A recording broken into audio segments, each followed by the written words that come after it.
তরমুজ একটি মৌসুমী ফল। সাধারণত ফেব্রুয়ারি থেকে এপ্রিল পর্যন্ত বাজারে তরমুজ পাওয়া যায়।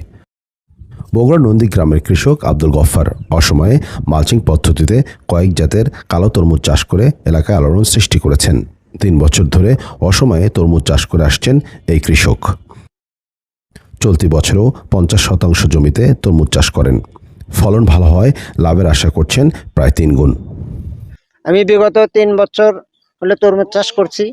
এবছরে 3 বছরে যে তরমুজ চাষ হচ্ছে তার সাথে এবছরে আমার বেশি ভালো হয়েছে।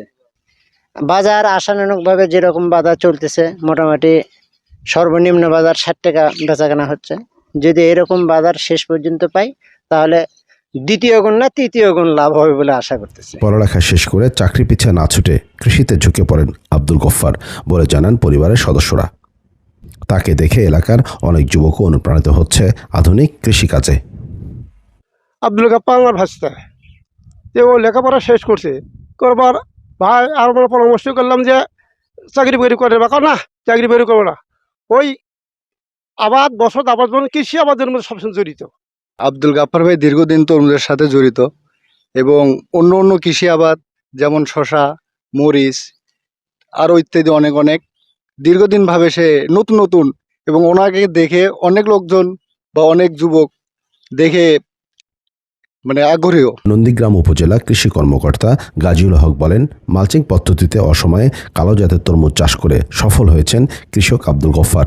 তাকে দেখে অনেকেই অনুপ্রাণিত হচ্ছেন। পাশাপাশি সব ধরনের সহযোগিতার কথাও বলেন এই কৃষি কর্মকর্তা। মধ্যে ভাটগ্রামে আব্দুল গফফার কৃষক, যিনি এই প্রদর্শনী প্রাপ্ত হয়ে মাঠে বাস্তবায়ন করতেছে এবং সফলভাবে মাসায় কালো তরমুজ চাষ করতেছে।